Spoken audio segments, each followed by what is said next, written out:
All right, on this episode of the LPDS, we get into a little bit of a recap of my family trip back home to New Jersey and the humor and the circus tree. That's not a word. That went into that. We provide a couple of LPDS current events, take a couple of hotline calls, and I think maybe we'll provide a Yankees update too. Got to talk about those Yanks. And we got a nice little Nic Cage fact for you. That's all coming up right now.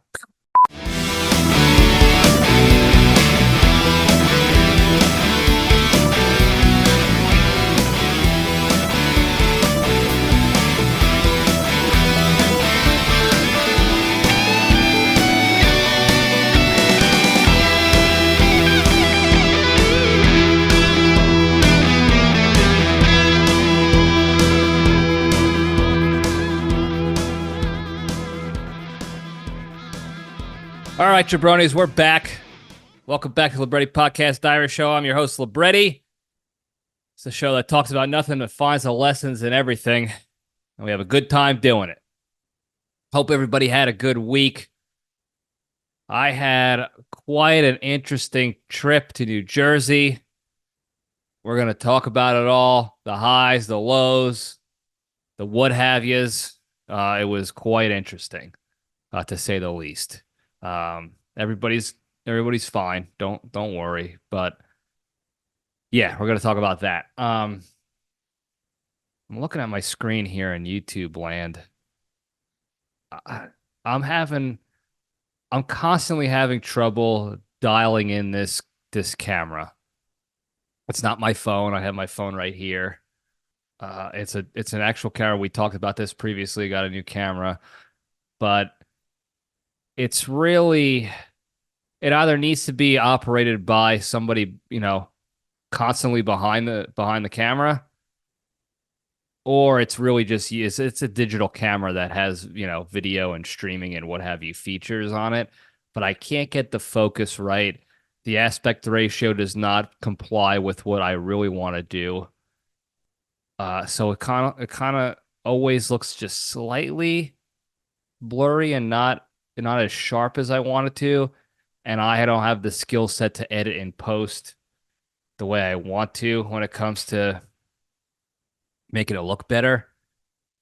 So I'm not sure what I'm gonna do. I was considering selling it and getting a new one, or a different one, I should say, something that's actually for video only. This is for pictures plus video. So, and then when I have to focus on, when you got to focus and tune the lens or whatever, I got to get up to do that. And then it's not focusing on anything but this chair.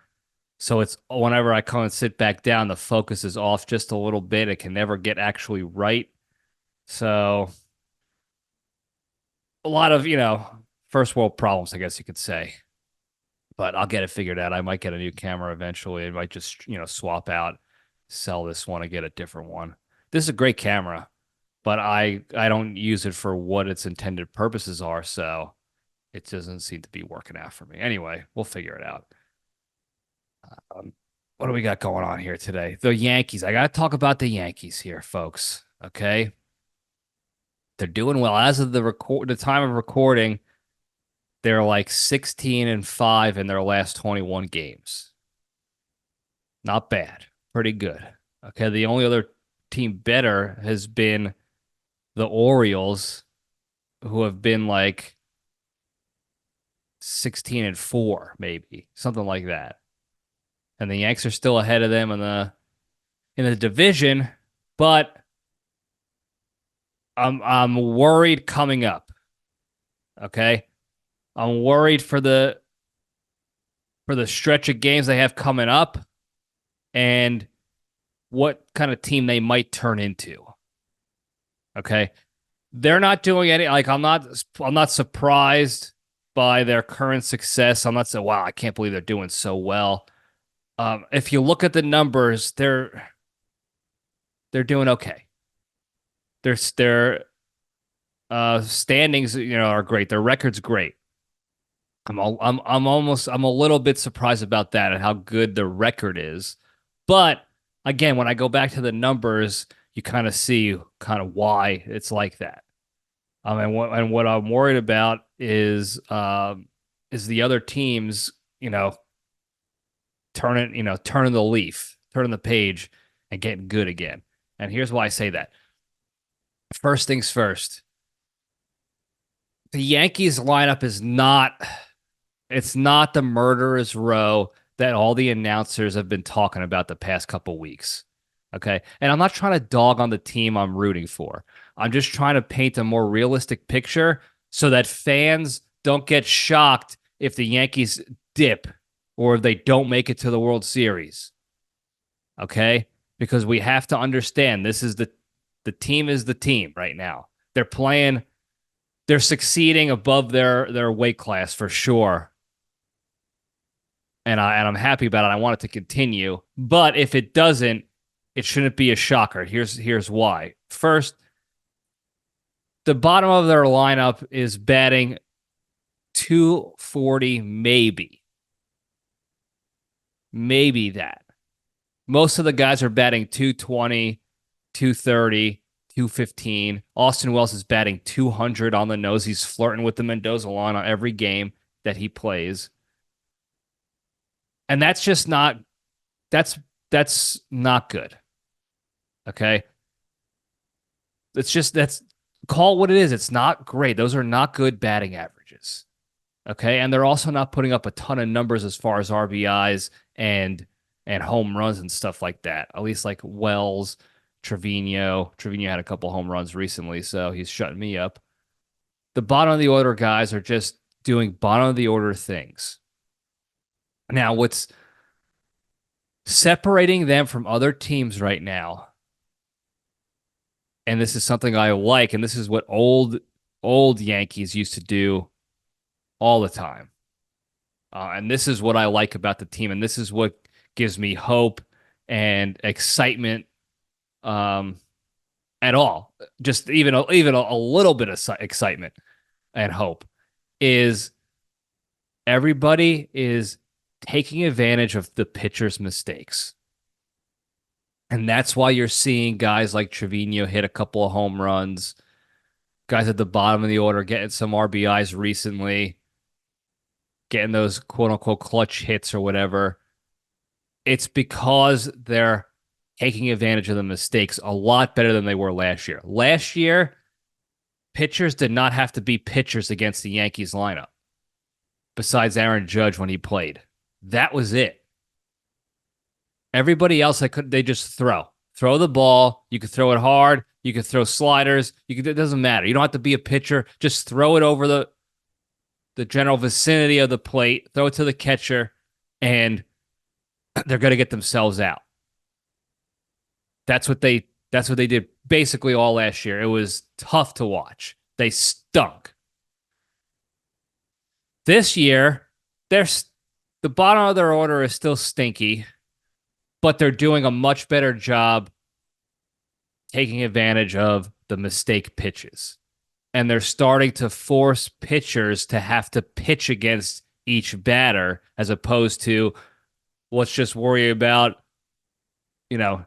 Judge, Soto, and maybe Volpe and Verdugo every once in a while. Everybody else we could just throw to, and they're going to get themselves out. They're going to have to start adjusting and pitching to those guys, which is great. That's what you want. You want the other team to have to make the adjustment to you. So I like that. That's why you're seeing more success from the team overall, and that's what's sort of making the announcers suck them off as this new murderer's row. And they've been saying it all week. I've been listening to it. Oh, let me tell you something. You can't get away with anybody. 1 through 9 in that lineup is dangerous. Dangerous. That's not the case. I'm sorry. Dangerous is not the word I would use to describe Gleyber Torres, who's batting .218 with 6 home runs. Dangerous is not the word I would use to describe Austin Wells, who's batting .180 to .200 with 2 home runs. That's not the word I would use to describe the bottom of the lineup for the Yankees. 1 through 9, they're not dangerous. Even Volpe, who's having a great year so far, he's not trying to just hit home runs and elevate and pull pitches. He's still not over the threshold of what I would consider dangerous. Soto's dangerous. Aaron Judge is dangerous. Verdugo has had bouts of danger. He's doing surprisingly well again, as another guy's doing surprisingly well. And I like Verdugo. He seems to be a team guy. He's a dog. Giancarlo Stanton is only considered dangerous because if anybody accidentally throws the ball at his bat when he's swinging, that's when he becomes dangerous. And I love Giancarlo Stanton. Don't get me wrong. I love watching that guy swing like he's swinging a bat on a block of ice. Because when he connects, he can legitimately kill somebody. Which is the only reason why I watch Giancarlo Stanton, is I want to see him hit 200 miles an hour exit velocity and knock a guy's head off like in a cartoon. And that's what makes him dangerous. If a pitcher accidentally throws the ball at his bat mid-swing, that's the only way Giancarlo's hitting the ball, because his swing is a nightmare. He also swings at balls that go in the dugout. They're so far off the plate, they're in the other team's dugout, and he's still swinging at them. But if he connects, he's killing a guy. That's what makes him dangerous. Everybody else is not dangerous. DJ LeMahieu's batting 200. Far fall from the top for DJ LeMahieu. And I like him too, but he's at the 2017 DJ LeMahieu hitting 335. The other thing that makes me nervous about the Yankees, it's the rest of the league. Okay? The Yankees are having great success right now. But there are currently only 10 teams in the entire MLB that have a record over 500. At the time of this recording, 10 teams. There's 30 teams in the major leagues. Only 10 have a record above 500, a winning record. Okay? Right now, off the top of my head, the only two teams that the Yankees played this year, I guess 3 teams, because they're technically playing Boston, who is over 500 right now. But they're one game over, like they just hit the 500 mark, basically. So I don't necessarily count them because their team is doo-doo right now. But the only 2 teams that they've played, off the top of my head, that have had winning records, the Yankees lost both of those series. The Dodgers and the Orioles. The Orioles took 3 out of 4, and the Dodgers took 2 out of 3. Now, the Dodgers series was close. Like the second game ended up not being close at the end, but most of that game was a close game, and the series was pretty close, and the Yankees, snuck away with one against them, and it was a good series overall. But when they played, those are the 2 best teams in the league. And they lost to both of them in the series. They snuck away with a couple of wins, but not the series. Okay? And that's what gives me the little agita still about the Yankees' competitiveness when it comes down to it. When it comes down to playoff time, they're basically going to be playing these good teams. How are they going to fare? Are they going to be able to figure it out? Because right now they're not. And they got the Orioles coming up, and then they got the Braves right after that. And then the Braves are hurt. The number 1 pitcher's out. The number 1 player is out with season-ending injuries, and they're still dangerous. So I'm curious to see how it goes against the Orioles and the Braves coming up. Because, again, those are 2 other good teams, and they played the Phillies soon enough, the other top team in the league. So That's what gets me nervous about the Yankees. The third thing, this is something I've been bitching about all season, and the creature, knows it. My pal, the creature, we talk about it every day. They don't have a closer. Clay Holmes stinks. Okay? At the time of this recording, Clay Holmes did it again in the past week where he blew the game. He actually lost another game. Comes in, ninth inning. He faced 5 batters. Was it 5 batters or 6 batters?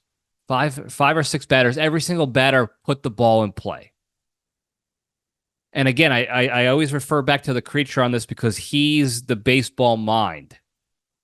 And he really needs to get like a podcast or his blog back up or something. But he said it himself. You can't have a closer come playoff time who can't get guys out swinging and missing, who can't strike people out, who can't shut the door on teams. Mathematically speaking, the numbers won't add up. If you have a closer who constantly allows batters to put the ball in play, it's not going to end well in the long run. Okay? Especially come playoff time when you're going to need your closer to come in for 2-inning saves, 4 or 5 out saves, and he's coming in the 8th inning with runners in scoring position, runners on the bases, and your closer is a guy who always gets batted around. Every team has put the ball in play. He can't strike out a side. He can't dominate. He hasn't dominated a team at all this year. Batters just put the ball in play against Clay Holmes. And that is dangerous come playoff time when you got runners on bases and less than 2 out and the game's on the line. It's pressure. It's a real pressure situation. He's already tight. Regular season games, you could see it in his eyes. He's scared up there. He is nervous that he's going to blow it again. And because of that mindset, he's blowing it again. He did it against the Kansas City Royals. They're not a good team. They're not one of the 10 teams that are above 500. And he crapped the bet against them. So, long story short, the keys for Yankee success to be playoff competitive. I'll caveat real quick. They're doing a hell of a job in their pitching staff for them, minus Clay Holmes, given the fact that they don't have Garrett Cole. They lost Clark Schmidt, who I could do with or without him anyway. And their bullpen was always a question mark this year because Cashman didn't get him a bullpen. So they've been doing surprisingly well so far, so I got to give it to them for that. But the keys to Yankee success to compete in the playoffs and actually have a chance of winning a World Series, keep making pitchers pitch to you. Keep taking advantage of their mistakes. That's one. They got to keep doing that. 2, they have to beat the good teams. That sounds obvious. They have to beat the winning teams. They can't just keep riding on the coattails of playing all these shitty teams and then losing to the good teams and being like, hey, our record's still good. You're only going to be playing the good teams in the playoffs. Okay? You got to be able to put them away. You got to figure that out. The next key, they need to get a new closer. They need to figure that. They need to get rid of Clay Holmes. He can't be their closer in the playoffs. He stinks. I don't care what everybody, I see all these stupid people on social media and the internet saying, that's my closer. He's got a 1.8 ERA. Don't tell me he's not good. He's not good. He can't figure it out. All the talent in the world, he can't figure it out. Don't tell me the numbers are liars right now. The only number that actually matters is his swing, I forgot the name of the stat, the ball and play percentage, the strikeout percentage that he has. It's dog shit low. He can't strike anybody out. Everybody puts the ball in play. You can't have that for a catcher or for a closer. And then what they also need to do is they need to get some more help with the bats. Again, come playoff time, you can't rely on 2 or 3 guys only to be your offense. Judge could get hurt. Soto could get hurt. Volpe can get hurt. Verdukes can get hurt. Any of these guys could get hurt, and then you're in real trouble. Okay? You need a little bit more consistency from the bottom of your lineup. They're not dangerous. Batting 200 is not dangerous with 4 home runs. So sorry. That's not a dangerous player to me. Okay? They need to figure that piece out. They could do that by, a trade deadline. They could be okay. Otherwise, they got a great attitude, a never quit attitude. They're all working hard. They all clearly want to be there and want to win, which is different from last year because you had guys just bitching about playing time, and you could tell it was a different atmosphere altogether. So they got to keep up the good work, and they got to fine-tune a couple of things. Cashman needs to fine-tune a couple of things. That'll really help. And it's the same thing we've been saying all year. They have to do it by the trade deadline. If they don't do this stuff by the trade deadline, they're not going to – it's going to be another year of disappointment. And Cashman's going to say the same BS as he always does. Well, the process worked, so we're trusting the process. What more do you want? We want a World Series. So, anyway, that's been, 40 minutes of talking Yanks? So you're welcome. Quick update for everybody on the London boy situation. And I'm very much hoping this is the last update. I have been I got confirmation from my other neighbor that London boy has moved back to Poland. Fanute, Dunzo, he's out of here. And let me tell you something. As bad as I feel for the guy, it is a huge weight off the shoulders of this neighborhood and this street and this HOA. Because he was becoming nothing but problems for everybody around the neighborhood. Constantly peddling, asking for money, asking to borrow stuff so he could sell stuff, asking for favors. The poor bastard did nothing but ask for stuff. And didn't offer anything in return. And he did almost nothing to find a job. Nothing. So I'm glad he's back home with family. Who knows what's going to happen with that house? Don't care that much. As long as squatters don't take over, I don't care that much. But hopefully that is the end of London Boy and the end of anything related to London Boy. For example, hotline calls. He's gone. Let's end the shitty bits on London Boy. He's dead. The storyline is dead. Let's kill it. Shall we? All right, moving on. Really quick. I don't like to talk too much about family updates that are not, not my kids or not my particular direct immediate family, like whatever, because it's up to my family members if they want to release information, celebrate whatever they want to do. But I will say that my sister had her kid, my nephew. Everybody's doing great now. Excuse me. Everybody's home. Everybody's happy and healthy, for Libretti's, and the kid's doing fine. Everything else, if you want, you could go ask my sister for updates, whatever she's comfortable releasing. She could give you updates, pictures, whatever you want. I don't care. I'm not going to do that for her. If she doesn't want that, that's on her.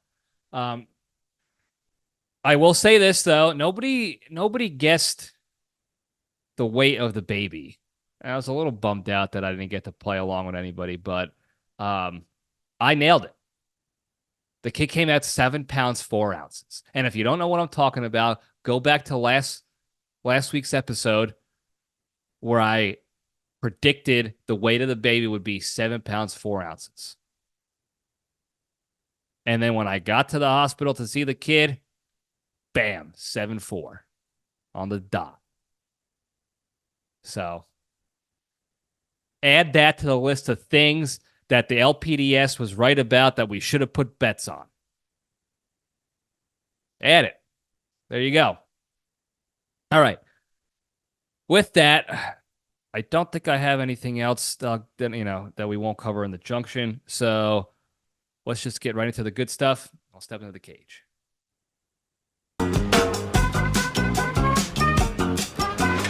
Okay, let's run. All right. Today's Hit to the Cage segment is proudly sponsored by The Flatulence Friends by Anthony Rigatoni. Have you ever been on a first date and right in the middle of the conversation, your stomach swells with gas and you break a sweat clenching your cheeks to prevent a mondo nervous fart from escaping and putting your date to sleep?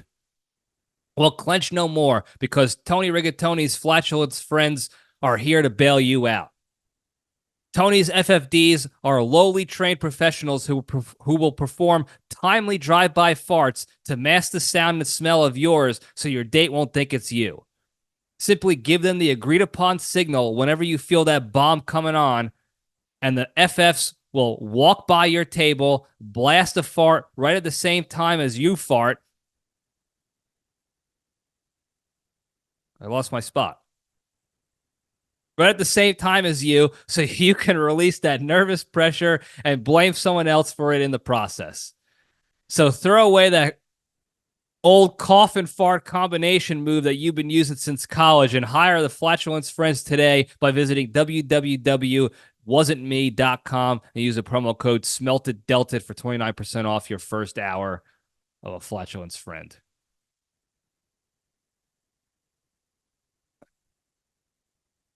We've all been there, and we all know people who have been there. I could think of two right off the top of my head of people who got caught in a nervous fart. And I was there. I lived both of those experiences. From the outside, I got to see both of them. One was during a baseball game, and one was during study hall that we had in college. We had to be quiet. It was a silent study hall room. And the guy had a fart, and he tried to do the cough and fart, where you at the same time, so people, think it's just a cough. Well, I don't know. I don't know why he got the timing wrong, but he farted loud, and then I was as if there was a time delay, like a tape delay. Then he coughed. It was. I don't remember laughing as hard in study hall ever.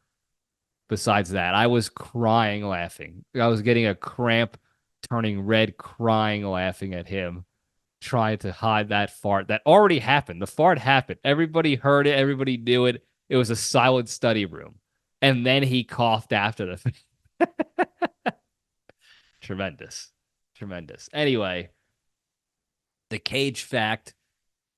This is more of like not congratulatory announcement, but we've talked about long legs. It's coming out 12 July for the regulars. 12 July is the release date. I should be here in Texas for that, so I'm gonna go find a time to go check out that movie. Maybe I'll bring the creature with me if he wants to go. Otherwise, I'll go by myself like a psychopath. But it comes out 12 July. It came out to the critics already, the pre-screenings and the what have yous.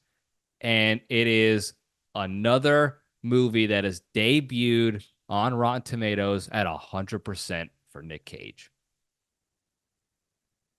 He's had a couple of those recently.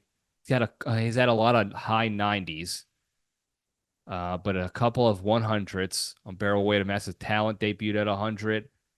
And what that really means is that when it pops up on Rotten Tomatoes, they already have a few critic reviews in there, and all those reviews were overwhelmingly positive.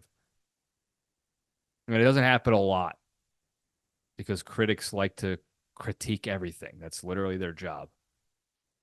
So I'm excited for that. Now, obviously, that's subject to change. I also don't really pay attention too much at all to the reviews on any website that movie critics have, because again, they try to find issues and problems with everything all the time.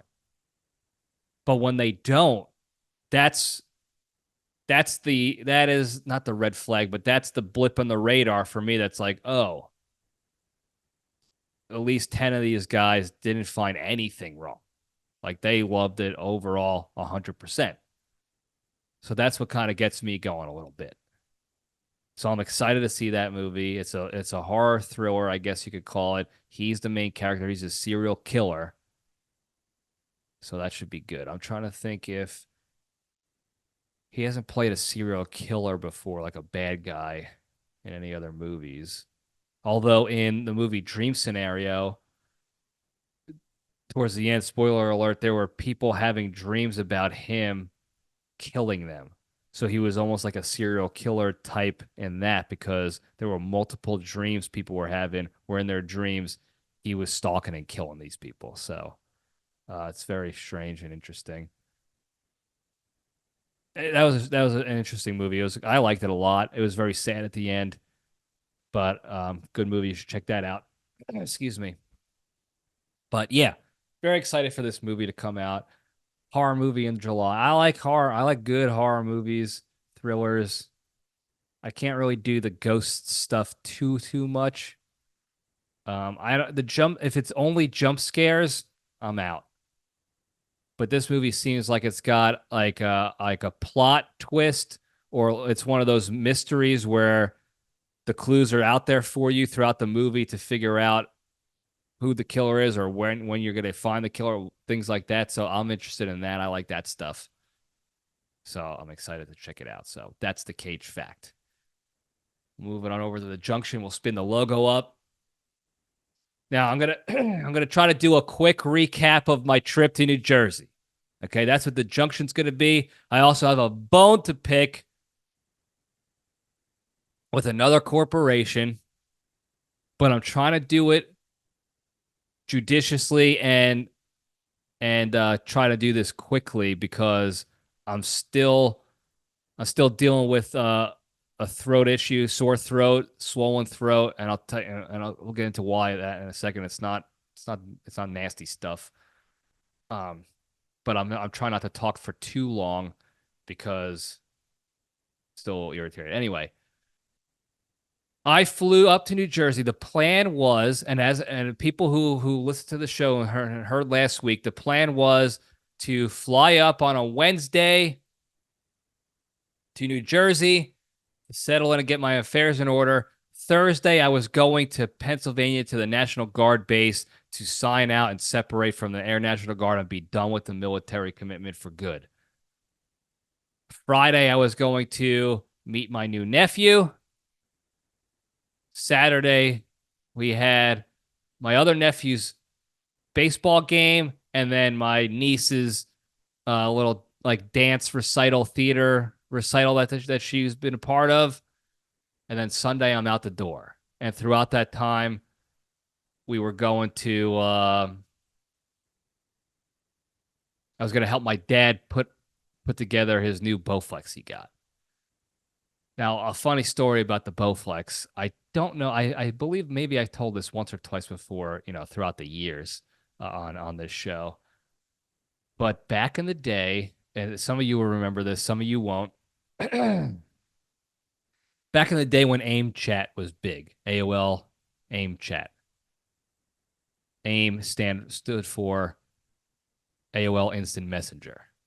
That was the thing. You got home from school and you logged in to AIM or to AOL, and you were in the internet. You were talking to people. You were updating your profile, all that stuff. That was it. And in one time in middle school, 7th grade, 6th grade, something like that, I was at my buddy Shark's house. I don't know if I want, he wants his name released, so I'll call him the Shark. And we were talking, and we were in these chat rooms, and as you know now, most of you know now, the chat rooms you go in, you could go in whatever chat room. They had all of them. They had, you could go in for hot, dirty talk chat rooms with women, with men, whatever. But we all knew that if you were in the chat rooms with the women, most of the women behind the keyboard were just guys. pretending to be women so they can have hot chat. It was stupid. But our go-to line, we would hit the chat rooms and start talking to babes. And our go-to line to try to impress these women in 6th grade was whenever they were asking us a question, we would say, "Be right back. Got to go put the Bowflex together." Not but because we was just we were pretending to be one person. It's like, "Be right back. Got to put the Bowflex together." Because back in that time frame, that was when the Bowflex was new. It was like the first model came out. It was this new technology of working out and weightlifting. You could do it from home. It was using the tension rods as opposed to, I don't know why I did this in YouTube land. It looks like I'm doing JO to 2 ghosts. But it had the tension rods, and the guy in the commercial working out on the Bowflex was ripped. Big ripped. Like clearly on steroids, probably. Definitely not just using the Bowflex to work out, using other stuff too. But so it was the cool new thing. And we were going to tell people we were telling everybody that we have a Bowflex and we got to go put it together. So be right back. And that was what the chicks love to hear, apparently, or at least the guys pretended to be chicks because they were like, "Oh, you guys do Bowflex? Like you do workout?" "Yeah, we do. We do." And we never met any of those people, thankfully, because we probably would have been murdered. But anyway, my old man gets a new Bowflex. And that was the plan, to put it together in the basement so that he could do Bowflex from home and get some exercise in, because he wants to build back up his muscles a little bit because they're atrophying since his procedure he had several months ago, and he wants to stay in shape and he needs to do something. So that was the plan. Get to Wednesday. Wednesday morning, we have a terrible storm, chaotic storm, rainstorm, hurricane-like storm here in Houston. And apparently there were storms in other places too. It was the perfect storm, if you will, of storms hitting areas with big airports. So delays were running rampant. Fine, no problem. I've dealt with delays. Like I said in the past, I don't mind being in the airport and hanging out. I was getting some reading done. I was getting some work done. I was getting my steps in. Not a big deal. I got to the airport and they found out, "Oh, my flight's going to be delayed an hour." Easy. No problem. An hour comes by. The hour hits. And all of a sudden you get an email, "Delayed another hour." Okay, no problem. Then you get another email. 30 minutes later, gate change. Walk all the way over to the new gate. Okay, another 30 minutes. So the top of the hour hits again. Delayed another hour. Okay, no problem. Hour hits again. Another hour. So we're at 4-hour delay total so far. Again, not a problem. It's only a minor inconvenience for me and an inconvenience for my family trying to pick me up from the airport. So we were trying to work through that to make it easier for them. Well, every time we came up with a new plan, we got a new delay. Now, again, I don't have problems with delays, especially due to weather. My problem is in how everything was handled and the truth behind the ultimate delay of my flight. Excuse me, throat stuff, sorry. United Airlines I flew United. I only flew United because, unfortunately, United is a hub in Houston, and it's also a hub in New Jersey. So that's the cheapest route of travel because they had the most flights going hub to hub. So I went with United against my better judgment, and it really came back to bite me in the ass. Because we were only receiving delay updates through email. The people at the front desk, at the gates, were not giving us that information. In fact, when you went up to the front desk, they were telling us Everything is fine. Everything's going to go off without a hitch. And then it got delayed again. And you asked them, hey, what the hell happened? And they're like, I don't know. That's what they kept saying every single time. They had no information. They were left to the wolves. And I'm not mad at them at the front desk there because they were provided no information, no details whatsoever. So they were thrown to the wolves, and then the wolves attacked them because we kept getting delayed and getting delayed and getting delayed at the last minute each time. It wasn't like with 45 minutes left saying, oh, crap, we got to delay again, folks. Sorry. It was at the hour. It was time to board. And they're like, just kidding, delay. Just kidding, gate change. We changed gates 4 times back and forth to the same 2 gates that they kept saying. Okay? And delay and delay and delay. The flight was supposed to be at 12 o'clock, 12:30, something like that. 12:30. I think it was like 12:30. Okay, we get to midnight. All right. 12 hours later, after 11 previous delays and the last minute and gate changes. 12:30 midnight. Now I'm laughing at this point because every time I text my parents, hey, we're getting delayed. Flight's coming in at this time, so be at the airport. Now you could take a nap and be at the airport at whatever, midnight. Every time I'd sent that text message, I would have to send another one. Just kidding. Be at the airport this time. Just kidding. This time. Luckily, my old man fell asleep on the couch on the recliner and wasn't reading any of my messages. So he wasn't getting the agita that I was getting from finding out every hour that there was going to be a new delay. He woke up at like 11 p.m. in a tizzy, scrambled to get his shoes on so he could come pick me up at the airport because he thought it was late. And then he finally sees the messages and is like, "Oh no, I got time now." And then 12:30 hits, and at this point, the last 3 hours of delays, they kept saying.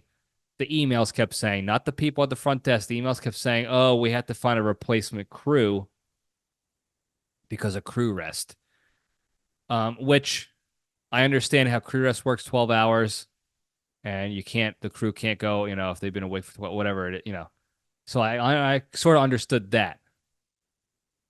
12:30 hits. So 3 hours, they're trying to find a replacement crew, so they say.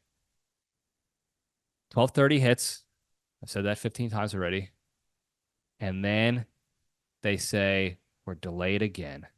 But this time, we're leaving at 7 a.m., boarding at 6. So it's now 12:30 at night.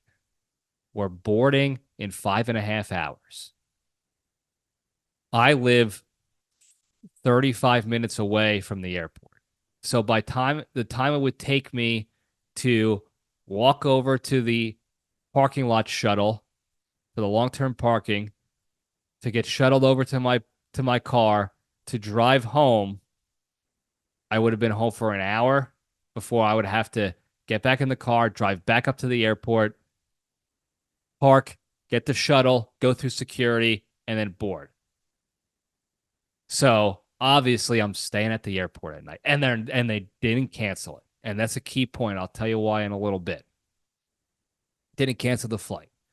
In fact, I'm texting some friends who are air traffic controllers, and they were like, I don't understand why they haven't canceled this yet. Everybody here at my tower or whatever, wherever they're working, is saying, I can't believe they didn't cancel that one yet. Now, my friend, who I'm not going to mention any names, I'm going to let them reveal themselves maybe one day, who works as a dispatcher for United, mum was the word from him. I texted him once to joke, like, hey, United better kick it in the ass because they're the only airline now here that is continuing to have delayed flights. Every other airline has adapted and adjusted to the weather, and now no more flights are delayed. They got it figured out. United's the only one. And I was just making it. I didn't even say it like that. I just said, hey, United better get their shit together. Ha ha. And he responded with, we've been real busy. And then nothing else. The rest of the time. Nothing else. And United was the only airline that kept delaying flights. Not canceling, delaying. So now we get to 6 o'clock, 7 in the morning. It wasn't delayed any further, by the way, thankfully. But I had to go sleep somewhere. And all the lounges were closed. The USO was closed. I don't know what the point of these places are. The places that have beds and bunks for you to sleep in, they're not 24 they're not 24 hours.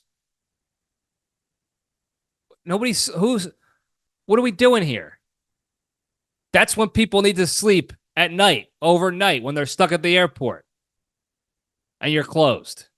So I had to find a place to sleep. Luckily, the Tex-Mex joint in the airport that sold $40 tacos didn't close their front entrance gates. They didn't shut that down.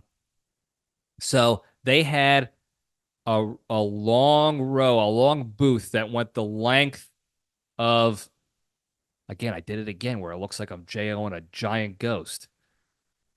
They had a long booth that went the length of their restaurant from the front to back, and a couple of us hopped into that booth, spread ourselves out throughout the restaurant, and tried to sleep for a couple hours. And by try, I mean like I got maybe 30 minutes of actual sleep. No REM cycle, nothing. The booth was skinnier than my body, and I'm not a fat either. Skinnier than my body, couldn't really move. I didn't have blankets or anything. I was just sleeping there like a bum. And the only good thing about that was that at about 4:35 in the morning, the restaurant manager turned the lights on and started offering us, they turned the kitchen on so they can make food for us. We had to pay for the food because United, the voucher they offer, this is great. I forgot about this. They offered a voucher that said, we'll cover your food. But this is not the front desk again. This is the email. We'll cover your food for you. It said, because of the delays, we're going to cover your food. Here's a food voucher for any of the restaurants in the airport. Not on the flight. They weren't going to give us free food there, but at the restaurants. Fine. I look at the voucher. The voucher is for $15. It was for $15. Okay? Now, just to put that in perspective for you, for the airport cost of food and beverage, it cost $8 if you're looking at YouTube land. This bottle of sparkling water, the smaller version, the San Pellegrino ones are smaller than this Mountain Valley. That was $8 for one of those. So you couldn't even get two of them for the voucher that they gave you. You couldn't even get two sparkling waters. I couldn't get half a taco at this Tex-Mex joint. I couldn't get one egg. That's how cheap it was. And then when they delayed us and offered us hotel vouchers or reimbursement, it was a $50 reimbursement only at one hotel. And guess what? That hotel was full. Shocker. And $50 was not going to cover the night. And now here's why they didn't cancel the flight. We ended up getting the flight that morning. I got in Thursday. Luckily for me, because I was supposed to be in Pennsylvania Thursday to sign out of the Air Force. I say sign out of the Air Force, separate. And luckily, Thursday, the power was out on base. So nobody was there really doing anything anyway. So I was able to go on Friday morning, take care of business, and be done. But here's why United didn't cancel the flight. And I don't care. I have a bunch of friends who work at United. I know they're all going to try to toe the company line because they don't want to end up at any whistleblower lists, if you know what I'm saying. So they're never going to tell the truth and reveal it. But if you cancel the flight, it hurts their numbers, and they don't like to get cancellations. So that's good for their stats and their shareholders and what have you.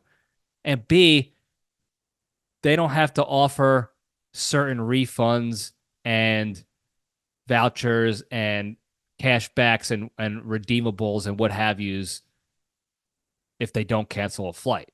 So because they never technically canceled it, even though it was 18 hours delayed, because it was the same flight number and just a delay, they don't have to offer half the shit that they should have offered us for making us sit there for 18 hours.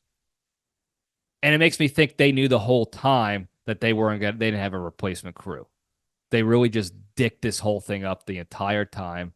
And instead of being open and honest and transparent about it, they just had us sit and sit and sit with no information. They didn't provide any information to their own employees to provide to us. And then when we get on the flight, they still trying to charge you for Wi-Fi, and they have the shittiest snacks. United has the shittiest free snacks. I say free. We're paying for it. The price of the flight is still $500, and the shittiest snacks you can imagine. It's a fruit bar. It's like that apricot fruit bar that Michael Scott ate in the Jim and Pam wedding episode of The Office. It's that shit. Or it's a trail mix thing. It's a pretzel, trail mix thing that has 3 things in it, 3 pretzels, and that's it. Or they call it chocolate, but it's not. It's like it's like a 50-calorie package of shit chocolate, fake chocolate. It's garbage. They have the worst. And I feel bad for the flight attendants too. So up and down, the whole experience with United is a nightmare. And they try to swindle.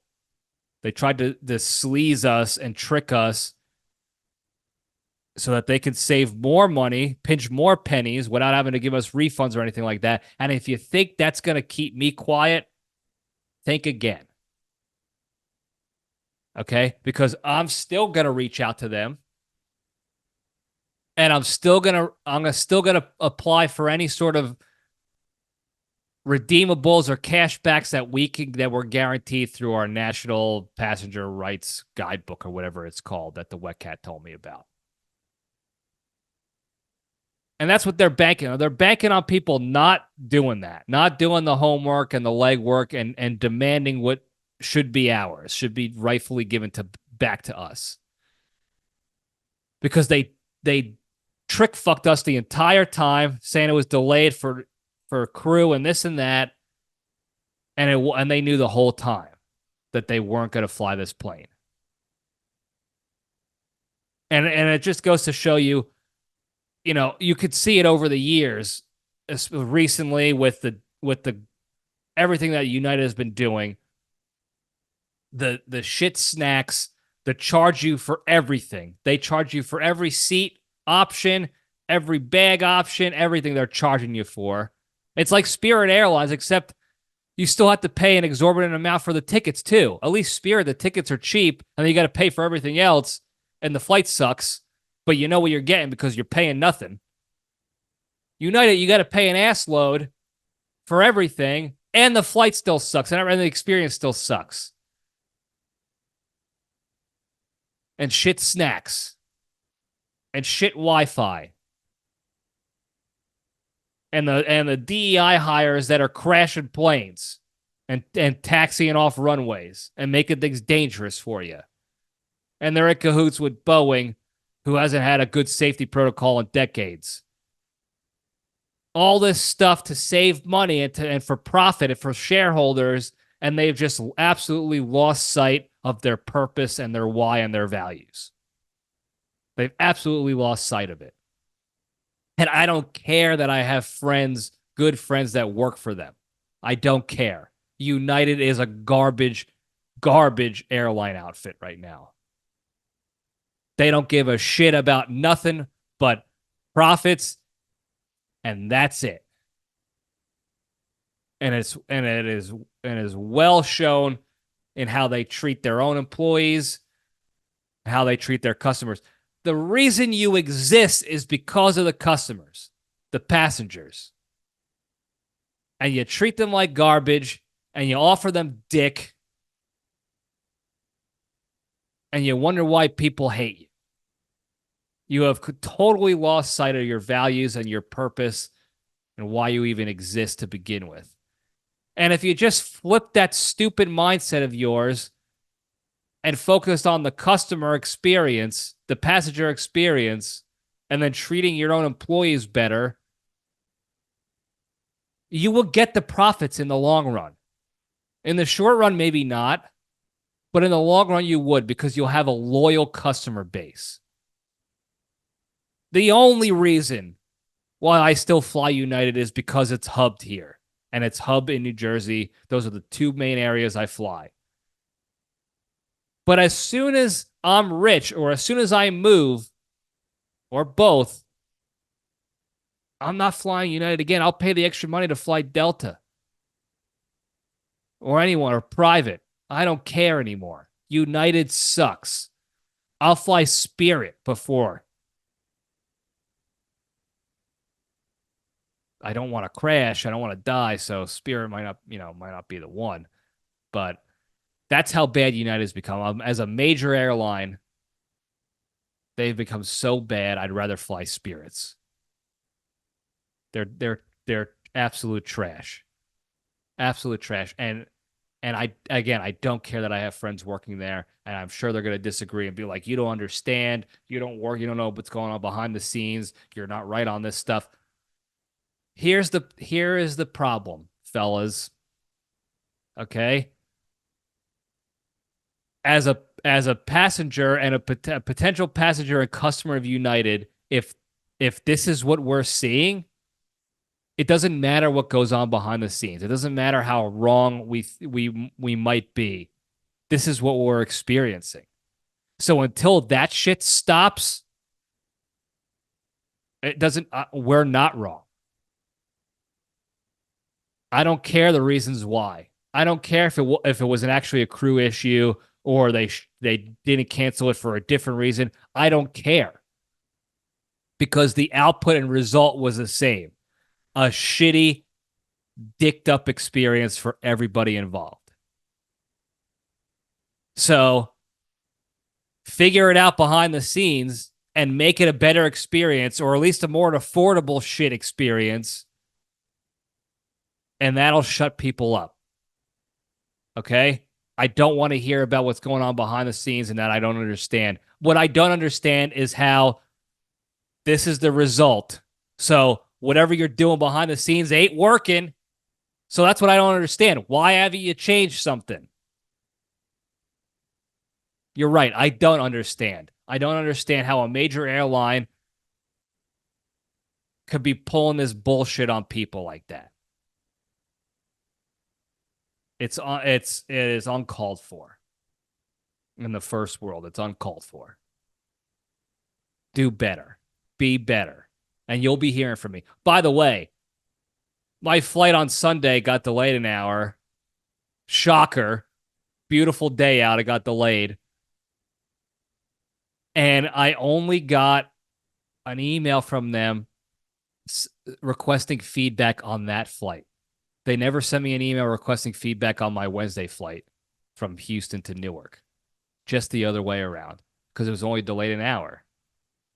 And if you think I didn't input my experience on the Wednesday flight, think again, because I certainly did. And I don't care if I'm coming off as a Karen or a ungrateful, privileged bitch, whatever. I don't care. You don't pay $500+ to get bent over like that. Plus all the food I had to pay for. The $15 voucher didn't cover shit. So sitting in an airport for 18 hours, you start to get hungry. You got to eat. I paid well over hundreds of dollars for food for regular meals. I had to eat lunch there. I had to eat dinner there. I had to eat breakfast. I had to eat 3 full meals at an airport. I'm not Warren Buffett here. Okay? Can't afford to live like that.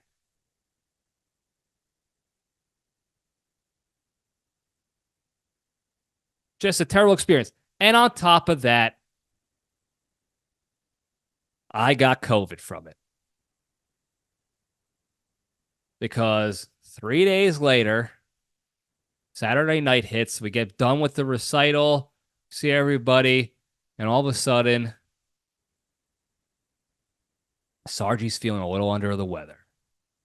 I had a fever, body aches, and my throat started swelling up and getting sore, like I took a cheese grater to my throat, and it just opened it up, open cuts everywhere, and that lasted. Now I didn't know I had COVID. I just thought I was feeling like crap. And frankly, I don't. At that point, I didn't give a shit. Like, even if I knew I had COVID, I'm still getting on that flight Sunday, and I hope I get everybody sick.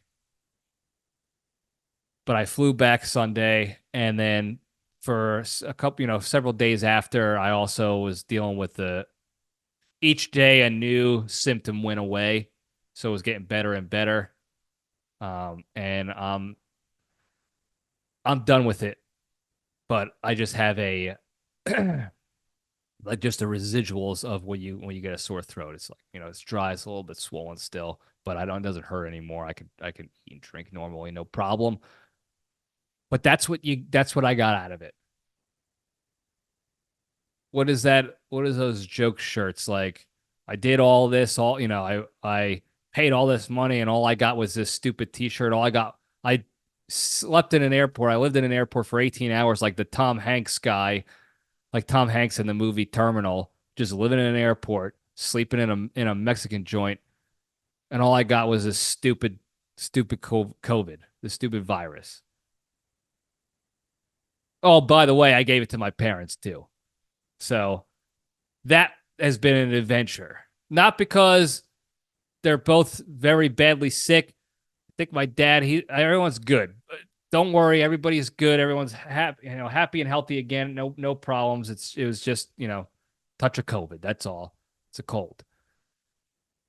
But I had more of an issue dealing with JPL3, the Cub Scout that he is, than I did with the actual sickness itself. Because my dad, first, he wanted me to get tested, and I told him what does it matter? Even if I have it, the test is not going to, I can't do anything about it. There's nothing I could do differently if I know I have it or if I don't have it. So I was just going to let it go. But then he came at me with, well, maybe it's actually strep throat. And I know if I had strep throat, there's something I can do about it. And if I didn't do anything about it, he would get even more mad. So instead of going to get to urgent care to get strep tested, I just took a COVID test real quick. I had a couple extra in my house or whatever, just so I could quiet him down from that. And I told him, no, it's not strep, it's COVID. I got COVID, whatever. And you think it'd be done. No. Now I got to call my doctor. Go call your doctor to let them know you have COVID. They'll take care of it. What are they going to do, Dad? Okay. First of all, I'm fine. I can function. I'm still able to work. I work from home. I'm not going out anywhere. I got my grocery shopping done already. I'm fine. I'm not debilitated. I'm not dying. What is the doctor going to? I'm going to call the doctor and be like, hey, Doc, I got COVID. And they're going to be like, what are you calling me for? So I don't know. I don't know what he wanted me to do. He wanted me to put it so I could put on my records. I don't even have a I'm not even a guy who has a regular doctor. I just found a physician recently so I could schedule some blood tests. I don't consider them my doctor. It was just the lady in the lab coat who was authorized to schedule blood work for me. Who's a doctor, who's a general physician, or whatever they're called. So I guess technically that's my doctor in the future because I'll go to her. It's a lot easier to go to her now to schedule appointments if I need to. But I'm not an old man. Like, I don't have a doctor. I don't have a guy I call and be like, hey, doc, it's me again. Add this to the record. What should I do? I don't have a doctor. I'm in my 30s still. And I'm sure I'm going to have a doctor soon enough. As we get older, as we get more sickly, whatever, we have doctors. Got it. But I don't have that right now. So the pain in the ass and the extra pain in the ass it would have been to find a doctor to call and explain to them my family history of everything, and then be like at the end of this 3-hour call, oh, by the way, I have COVID now. That's why I'm calling you to add that to my record because my dad told me to. Because my dad said I need to make sure the authorities know of all things all the time. I just told him I called my doctor. I didn't call. I'm sorry. If you're listening to this, Dad, I'm sorry. I didn't call the doctor. But he called his. And I don't know what he gave. He told me too because he was very happy about it. He called it. He said he's not that sick. He had the chills and he might have had some body aches too or whatever. But he called his doctor and said, hey, I called my doctor. They sent me, they're writing a prescription for me. And I was like, prescription for what? And I still don't know what he got. But he got some medication that's helping him. I'm glad he called his doctor because of his sickness, illness history. He should have been. He should have a doctor that he should call. So he's doing everything right. But it doesn't translate over to me. And we always get into these doo-doo-doos about it because every time I tell him no or I push back, he gets mad like, oh, you don't know what you're talking about. Well, listen to me. I know what I'm talking about. And the problem is, it's not that he doesn't know what he's talking about. The problem is the disconnect between him and me as far as age, history, track record, all that stuff goes, especially for this particular situation. Okay? It does not make sense. There is no benefit whatsoever for me to call a doctor to tell them I have COVID. They're not going to write me a prescription for anything. I don't need a prescription for anything. I'm fine. Okay? If you didn't feel my forehead or see me cold sweating, you would have never known anything was wrong with me. I was dealing with it internally. I was taking care of it. I've been taking vitamins. I was getting extra sleep, drinking a lot of water, hydrating, whatever, Hey, I've been taking care of it. So that process,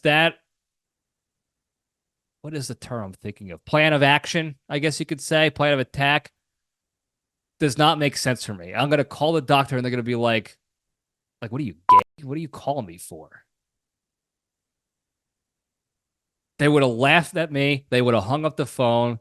And now I would have lost the doctor. Or every time I've gone back there, they would be like, oh, this is the kid who called me when he had the sniffles. This guy's a loser. What are we doing here? So, sorry, Dad, I didn't call the doc. But I'm glad you did, and I'm glad everybody's feeling better. My mom tested positive for it, and she doesn't have any symptoms, she said. She's fine. So, long story longer, I made it through. Everybody's okay. United sucks. And I'm going to keep you posted on that because I am emailing them. I am going to let them know of the disaster that this was. And I will be getting reimbursed something. More than a $15 Coke voucher. That was insulting. That was absolutely insulting.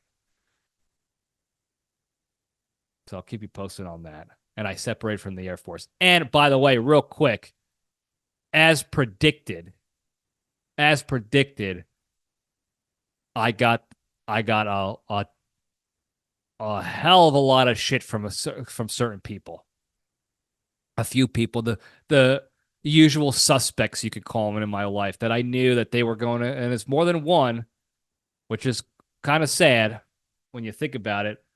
But more than one person reached out to give me shit on separating and not toughing it out for 6 more years to get the pension. And are you sure you ran the numbers? And all the stuff that I predicted in the previous episode when I talked about, hey, I'm probably going to get shit for this.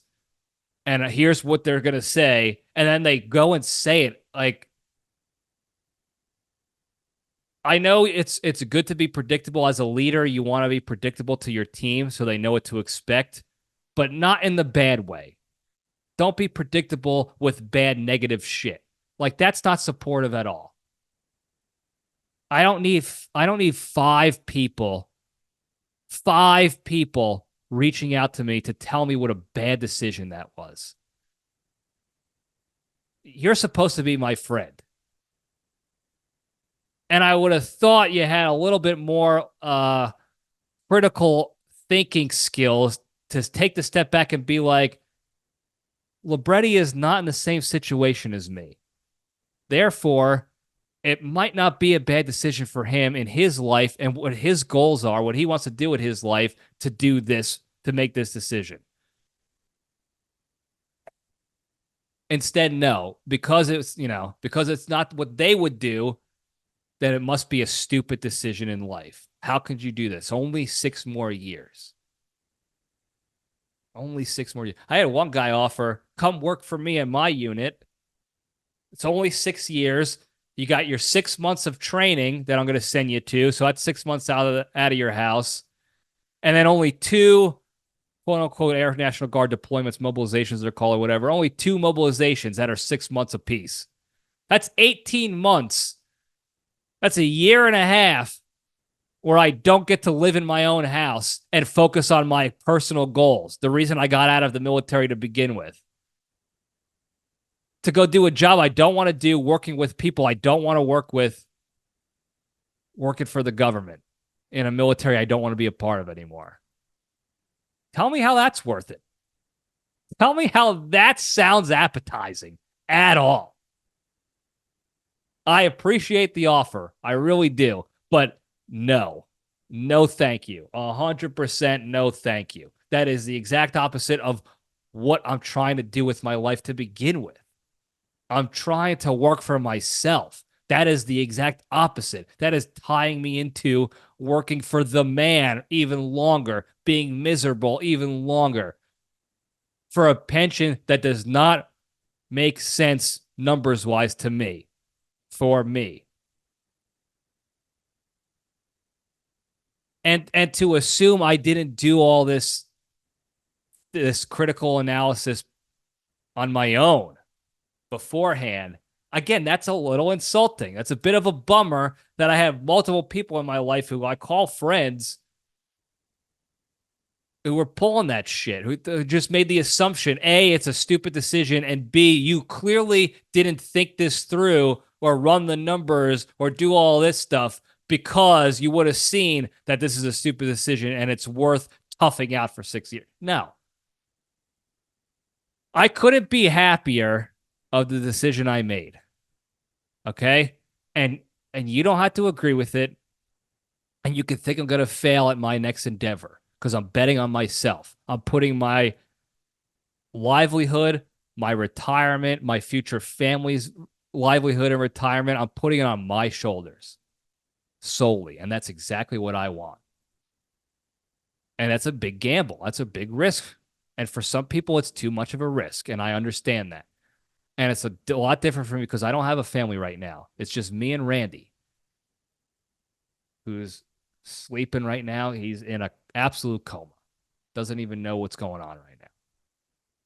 So I get it. It's a different situation. It might sound like a crazy idea to some of you people. And you don't have to agree with it. You don't have to like it. And you could say, I would never do it myself. That's fine. But to chastise me and try to make me feel bad and to do the standard guilt trip, like that's the military guilt trip. I thought you would want to serve your country longer. Like, no, I don't. Sorry. And I don't feel bad about it. It's a weight off my shoulders. I am excited for this next step. I am excited to gamble on myself. And I appreciate the people who did reach out and say, congratulations, it's a big move. I'm happy for you. Go get them. I've even had people say, I don't know if it's a risky move, but I'm here for you. Love that. I love that attitude because it's real, it's honest, but it's also supportive.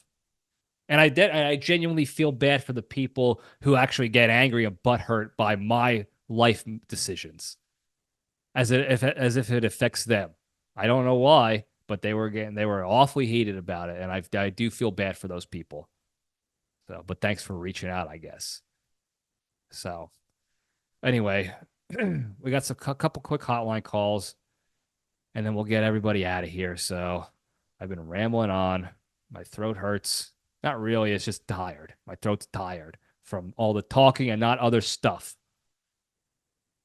So, with that, let's get to some of these hotline calls real quick. Hey, John, just driving cross country and I'm listening through the LPDS. I went all the way back to your first couple episodes, just listened to it. And I just want to say congratulations on the vast improvement from your first couple of episodes all the way to now. I will say there's a lot of opportunity to grow still, but you're still abiding by the big three, breaking that either mental sweat to advance something that you're interested in and passionate about, but something that's also for you. So focus on that growth. So good job. Keep it up. I guess I'm proud of you, and I'm willing to now call you a friend. Stay strong. All right. Thanks for that call, man. I appreciate the support. Thanks for going back to the old episodes and tuning in and for calling me a friend finally. I guess I appreciate that. So, yeah. Thank you for that. All right. Let's let's get to the final call here and see what's going on.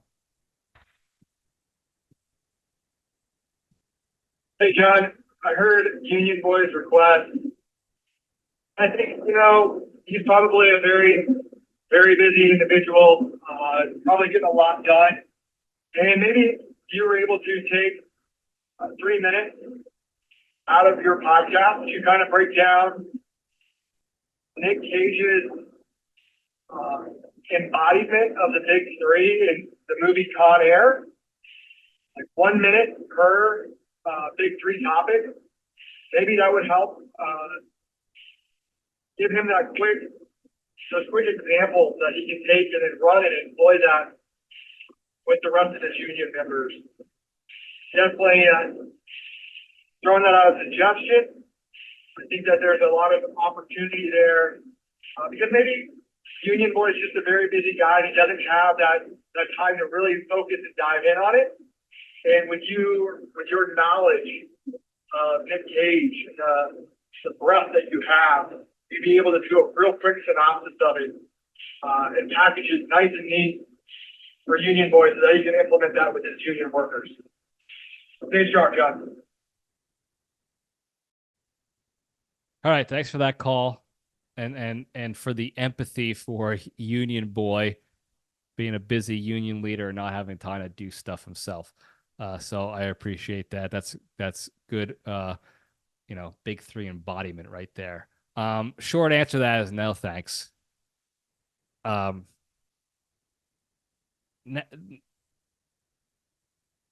don't watch Nic Cage movies as a work effort. Okay. I don't do the Into the Cage segment as a work effort. Okay. I do this podcast is a hobby of mine, something I enjoy doing. And it's not a lot of extra work for me to do. I flap my gills for an hour or so a week. I'm flapping them anyway. All I have to do is hit record. I got all the stuff already pre-set up. And I look up Nic Cage facts for the End of the Cage segment because I enjoy Nic Cage. I already look up Nic Cage stuff, and that takes 2 seconds. And I could share that stuff with you because I enjoy doing that. It's a hobby of mine. That's fun for me. I'm not watching movies and doing homework on movies because other people are lazy and demanding. and want all this stuff done and these examples for them that they don't want to do themselves. That's not why I like Nic Cage. That's not why I watch his movies. That's an escape for me. Nic Cage movies is an escape from other stuff I got going on in my life. Movies in general are escapes for people to go be entertained and have a good time. Now, if you want to pay me for that service, I'll do that full time for you. Okay? I have no problem doing that because I'll get paid for the work. So if you want to pay me to watch the full movie to around 2 hours, 2+ hours sometimes, to take the notes and to present examples of how Nic Cage is exhibiting the big three or not exhibiting the big three in particular movies, I would love to do that. Just let me know if you want that done, and I'll send you the invoice. It's per hour. So we're talking maybe probably 3 to 4 hours a clip per movie to watch the movie, take the notes, and come up with good, feedback. I could give it to you directly. I could put it here on the show. Whatever you want, you just let me know. We can work out the terms on how many movies you want. If you want it once a week, if you want 2 movies a week, and then you just pay my hourly rate. And that's, by the way, non-negotiable. So let's just keep that in mind, that if you don't have the time, that's okay. Well, a lot of people have family. Union Boy's got a family. He's got a union. He's got his jobs. He's got his no-show construction jobs, whatever. I have a little bit more time. I can make the time too at the hourly rate. So if that's what you want, that's fine. Caller, if you want that too, whoever this anonymous caller was who empathizes with Union Boy, if you want that for Con Air, let me know. Because that quote unquote 3 minutes of big three feedback on a Nic Cage movie is going to run you about, let's see, at least $1,200. So I have no problem doing that. I would love to do that. I would love to get paid to watch Nic Cage movies and do the little extra work on the back end. But I don't do homework for people. I don't do people's homework anymore. I'm not in 6th grade getting bullied by bigger kids. Do your own homework. Anyway, thanks for the call. I think that's all we got today, folks. Yep, no more calls. Before we go, the big 3 pillars to staying strong and being a better, happier, kinder, healthier, more genuine human being, and spreading that positivity and goodness throughout the land. Number 1, exercise every day. Do something each and every day to improve your health and fitness physically, mentally, or emotionally. Whether it's a full workout, going for a run, going for a walk, doing jumping jacks, or whether it's breaking that mental sweat, reading a book, doing a crossword puzzle, taking on a new hobby, or praying, meditating, doing breath work, something good for the soul. Do one thing every day to improve your health and fitness physically, mentally, emotionally. Number 2, the hardest thing to do, don't be a shitty person, be a kind person. In those moments, it's the most difficult thing to do because you're emotionally charged up. You have a feeling about something and you want to react to that. And all I'm asking you to do is, in those moments, realize your feelings. Understand that what's happening to your body right now. And instead of reacting to those emotions, just take the LPDS step back and omit yourself from the situation. Don't respond. You could be mad at somebody. Somebody could be an asshole to you and you want to respond and treat them like an asshole because you think they deserve it. Whatever it is. but all you're doing is adding to the negativity and the shit in this world. So instead of being that shitty person back, take the step back, remove yourself, and go focus on more positive, productive things with your lives. Number 3, the most important one, be genuinely thankful and grateful for all the good you have in your lives. And you could do this by just starting off, thinking about one good thing in your life and thinking about what your life would be like without that thing and how shitty it would be without it. And that puts you immediately in a state of gratitude. And the more often you do that throughout your day, the better off you're going to be. And if you couple that with not being a shitty person, and you couple that with exercising every day, I promise you, you'll be a better, happier, kinder, healthier, more genuine human being. You'll be able to spread that positivity and goodness to all those around you. Thank you guys again for tuning in. Don't forget to like and subscribe. Put those notifications on. Tell your friends and enemies. Hit that hotline, 202-670-1114. We'll have a good time. Keep the calls coming. I was a little bit quieter the past couple weeks, which I'm not mad about. It's a nice break, but I do love the hotline calls. Keep them coming, 202-670-1114. Thank you guys again. I love you all. Stay strong.